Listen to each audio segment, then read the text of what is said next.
surrounding me in my yard is a bird feeder, and everything you see surrounding me in my yard is an attempt to protect it from 4 thieving squirrels. If they want the birdseed and the lifetime supply of walnuts in this bank vault, they'll first need to pass through my 9-part obstacle course. Nice. By design, it's extremely challenging. It's meant to test their mental limits and their physical limits. I held back no punches, but I have to admit in hindsight, I once again completely underestimated my adversary. And truthfully, I never thought I'd be that crazy guy in the neighborhood obsessing over the squirrels, but they started at first with— This is like Takeshi Castle, but for squirrels, man. They would constantly pillage the birdseed from any bird feeder I would put up about a year ago. That led to me defending it with an obstacle course, which they handily defeated. And so after a year of ruminating on how to avenge that L with a majorly improved version, and then 2 months of planning, my buddy John and I got together for a 20-second build montage. On a VHS, another video, so good. This is part 2.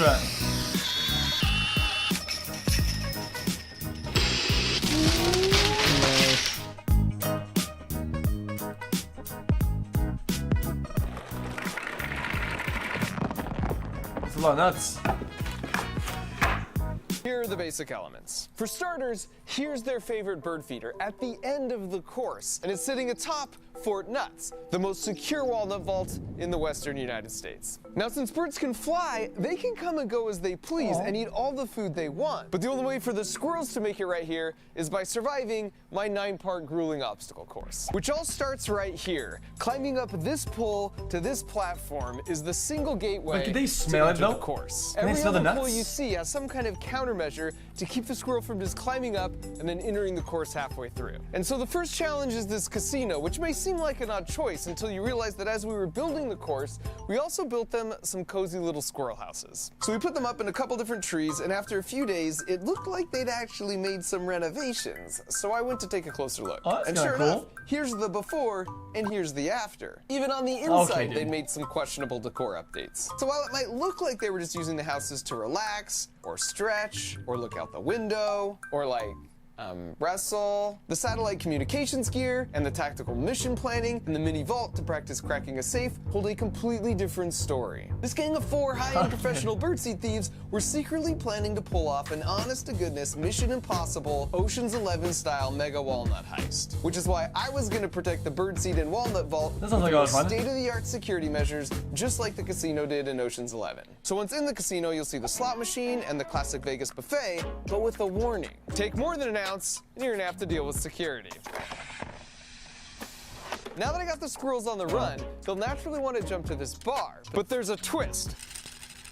Classic. Twists, which I think is gonna give them some problems. But if they can figure this out, they'll jump into this crate. And the good news is that it's filled to the brim with their favorite food, which is walnuts. And I know this because I tested a bunch of different options, and they always went with the walnuts first. But the bad news is that once you add a little weight to the system, the helicopter starts moving, just like the helicopter for Mission Impossible. Oh, and we've got a baffle here at the top to stop a squirrel from just crawling along the wire from the fence. The helicopter stops next to this wall, which seems simple enough, except that the bricks randomly move and adjust themselves in and out. And of course, at any time, if they fall off, they gotta go back and start over the whole course from the beginning. After that, we come to their hideout. And this is when they'll switch from defense to offense, because it's where they hang out and plan. You can see it's sort of messy with their tools and their blueprints on the wall that show if they open the floor on the elevator, the elevator shaft leads them underground and into the sewers. Then if they crawl through the sewers, it will take them right to the control center for a second room that might look familiar. And just like in Mission Impossible, their goal is to go up through the ceiling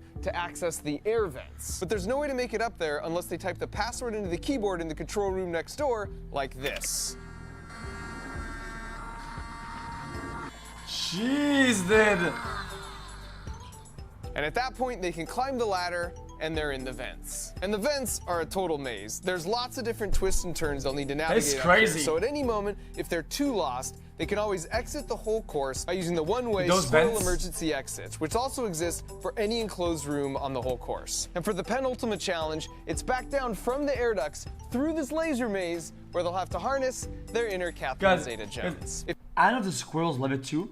If they sufficiently touch any of the lasers, the metal base contacts and completes the circuit, which sends a signal from this microcontroller to a relay to a solenoid, which causes this pneumatic piston to fire, which slams this door shut for 1 minute. And because I'm basically certain they'll try and get to this point by climbing from the roof on top of this tube. I've placed a shield here with another enforcement squirrel to try and deter them. And so finally, if they made it through the laser maze and everything that came before it, they've made it to Fort Nuts. And as far as I'm concerned, if they crack the safe by giving this handle a little turn, they've earned every last walnut in this bank. After the course was set up, they could definitely smell the walnuts in the vault, and then you could see them sort of working things out from the fence line. And so after 2 months of prep work, it was time to test our extensive security measures against this formidable set of 500-gram rodents. But before we do that, I just want to mention, if you've always thought it would be cool to be able to build something like a squirrel obstacle course yourself, then I've got incredible news, because a few times a year I teach a month-long creative engineering course, and enrollment for the summer session is open for a short window right now. This class covers my entire engineering design process. I'll show you every step. Guys, if you think these girls can just jump over the course of a month, you're gonna watch me designing in the maze and skip parts. Scratch, but the best part is I'm gonna guide in you video 1, you already tested all three this. creative builds of your own. So whether you're a complete beginner I'm pretty sure or an all experienced engineer, the baselines are covered. has been designed to Right. meet you wherever you're at they and can't like level jump up your skills. So go to monthly.com from beginning to the end from like or the use fence the or link in whatever. the video description and then sign up and let's hang out, making some cool stuff this summer. Now let's see some squirrels. And right out of the gate, we got him with the buffet. And as he that's so sticks cute, his man. entire face under the sneeze guard, absent-mindedly reading the sign, you can see the exact moment he realizes he might have screwed up. And the slow-mo shows Rick just really laying himself out. Oh, by the way, that's Rick. All 4 squirrels have names, and more importantly, like any crew looking to pull off a heist, they all have specific roles to play. Starting with everyone's favorite, Fat Gus, who of course is the mastermind of this operation. On a heist, this is the role of the Frank Ocean or an Ethan Hunt. Now I just have to say, for those who aren't familiar, last year I named one of the squirrels Fat Gus because he loved to eat and was a little on the hefty side. But then halfway through, I noticed he had nipples, which it turns out means he was actually a girl, and a pregnant one at that. So it was just a whole PR disaster, and I switched the name to Fantastic Gus and rephrased a few other things, but to be honest, Fantastic Gus just doesn't roll off the tongue like Fat Gus. So I asked permission to use my preferred phrasing, and as you can see, I got full consent. Next up is Rick. He's the acrobat, the grease man, the gutsy one. He's the go-to for any task that is going to require some athletic abilities. And then we've got Marty. He's the hacker. Anything with computers or bank safes, and he's your guy. But while he's really smart, he also scares pretty easy. And finally, we've got Frank with logistics. A good heist starts with a good plan. He's got the whole course memorized, and he's mapped it out and provided blueprints for the team. And so back to the course, we've got Marty the hacker here, who again is a bit skittish, so you can see he's coming in pretty cautious. But who can resist a buffet? Oh man. Once again, the real magic is found in the slow-mo. They wreck it so fast. Eventually they realize security was just too tight at this casino, and Rick goes straight to the twist bar. Excellent. Here's try 2. I think he's cheating though. And with some motivation for the bird, he's like, I got this, I got this, I got this. I don't think I got this. Guys, the real-time replay. To prevent this, couldn't he could have made a small ribbon in the middle that doesn't have this, and then the rod in the middle, right? The real-time replay on this one is great. He's cheating. And at this point, Fat Gus is like, I'm gonna need that crate of walnuts. Let me show you how it's done. Which turns out somewhat predictably.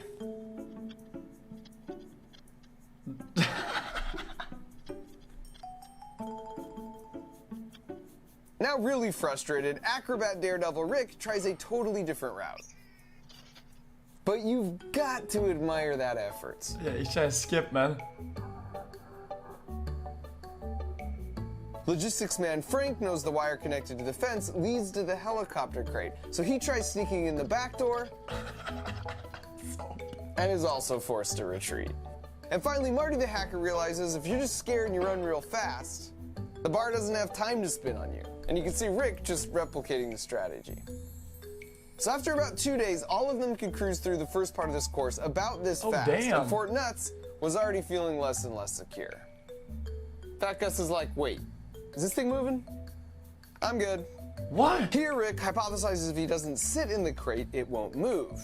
And here, he rejects that hypothesis with a legendary leap. And now's a good time to remind ourselves that squirrels are one of the few mammals that can survive a fall from any height. Because as you can see here, they make their bodies super flat to increase drag, effectively becoming their own parachute. But just in case, you okay, Rick? Yep. All good. And Marty the Hacker, Jeez, Frady man. Cat, is just like, yeah, I'm super not down with this. Eventually, it's the fearless leader, Fat Gus, who demonstrates the ride is definitely worth it. And soon you've got Frank and the rest of the gang following suit. Only with it because Which he's eating leads nuts while us doing to it. the wall of 1,000 moving So greedy. bricks. And first up, you got Fat Gus, who kicks things right off with a pull of his parachute. And Rick just barely misses. Skittish Marty gets one taste of a moving brick and absolutely yeets himself into this tree. And while there were plenty of instances where a moving brick did dump the squirrels, causing them to start over from the beginning, what was even better was Marty psyching himself out in the anticipation that a brick might move, even though the wall wasn't powered on for any of these clips.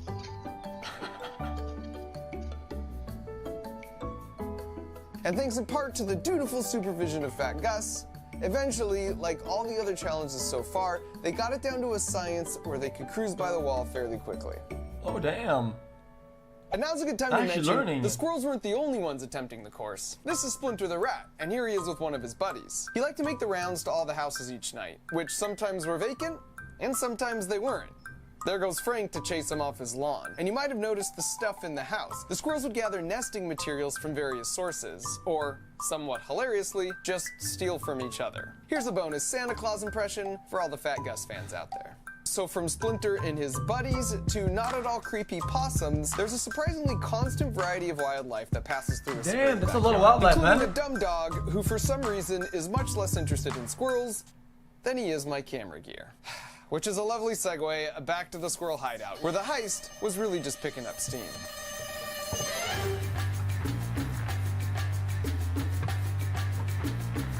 Need the right tools, man.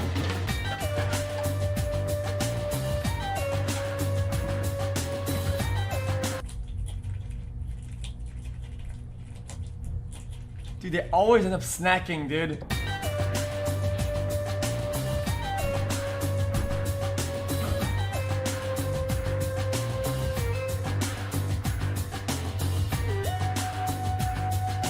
That looks like a lot of fun.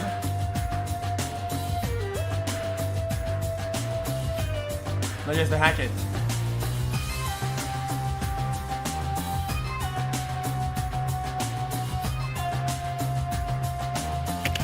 No shot. Okay, he only got it because he tried to eat it. Okay, he tried to eat the fucking thing, dude.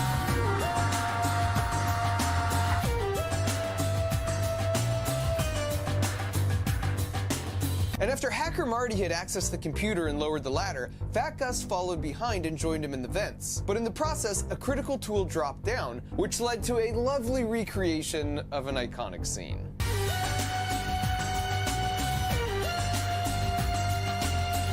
Damn, look at him go, dude.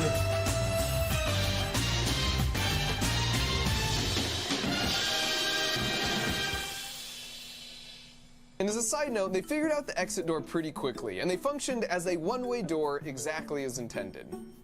And now at the vents, it was Frank's time to shine. You can see here, he's just double-checking the actual air duct layouts to make sure they match the blueprints he's memorized. And once he's satisfied, he steps up, and as you can see, he nails it first try. You can just sense his confidence here. For sure. Contrast that with Marty, who's like, all right, I think it was a right, no, it was straight. Oh, was it left? Crap, I gotta go check the map again. And as a result, most of his runs would end up looking something like this. So here's Frank coaching him from the outside, and you can see Marty's a little defensive about it. So Frank hops in so they can work out their differences.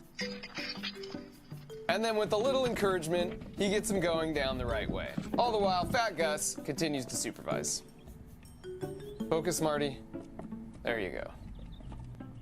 That took a while. Which brings us to the laser maze. Here's Acrobat Rick's first approach, and he's like, yeah, that's us. And just as expected, he climbs on top of the tube, and he's like, Yeah, I totally got this. When in fact, he didn't have it. In real time, it happens so fast, it just looks like chaos. But if we slow down this second attempt, we can remind ourselves of how squirrels have mastered the laws of physics to always land on their feet. Did you catch it? The first is the locking of the head on a landing target in less than 300 milliseconds. If you go back and watch any jump from this video, that locking of their head is the first thing they always do. And the second is using conservation of angular momentum like an ice skater to pull their arms and legs in and out at the right times to rotate fast and then hold in the right orientation. Combine those two tricks with the flat body parachute and extending their legs at the last minute to absorb the shock, and they are perfectly adapted for living high in the trees. In fact, squirrels have been around for over 30 million years, and they've had to evolve relatively little in all that time. So then Rick's like, fine, I'll use the stupid tube like a normal squirrel. What is this? Oh, see, I knew this was sus. What's happening? And here's Frank, who just watched what happened and therefore is appropriately cautious.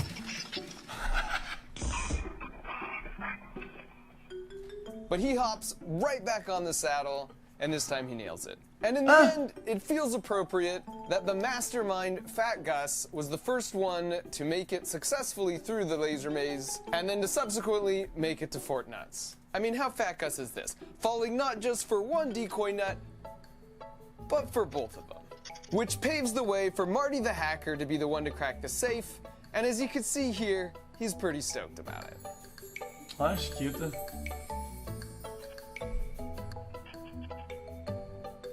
First, he just checks it out, like, yep, yep, this is just like the schematic showed. And then, the big moment. Oh, but he got scared!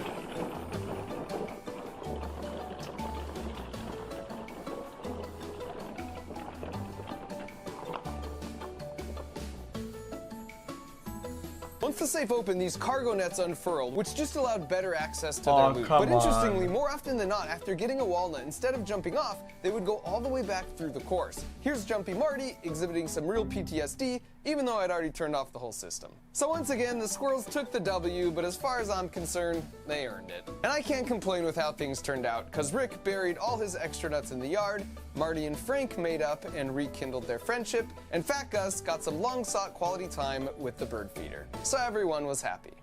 Well, almost everyone. Well, that was nice.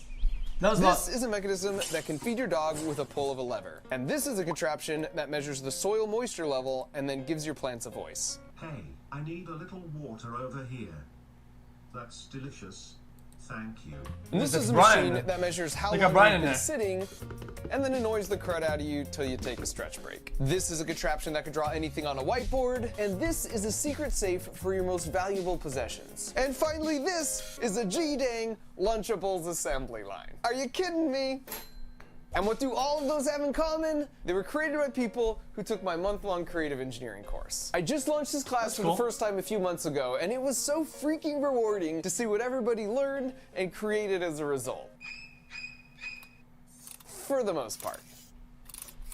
And because we got so much overwhelmingly positive feedback on the course, we're doing it again. You could sign up. It's like a lot of fun. This class covers my full engineering design process. This is all useless, yeah, but I think it's like creating a lot of useless stuff that you make build and giving it character. I show you everything that I'm thinking, everything that I'm doing, and I do it 3 times. Over the course of a month, you're gonna watch me design and create 3 totally original builds, and I'm gonna guide you through finishing 3 creative builds of your own.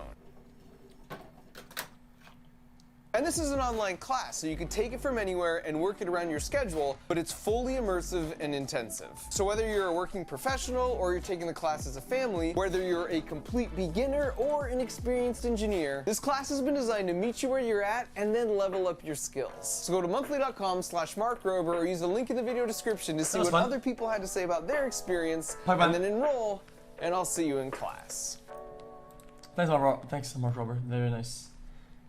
Guys, I wish about watching these videos because out of all people, he puts a lot of effort in his videos, and that was really good. I really enjoyed that. Give X your prime noobs. So, you know, give him a ding, ding.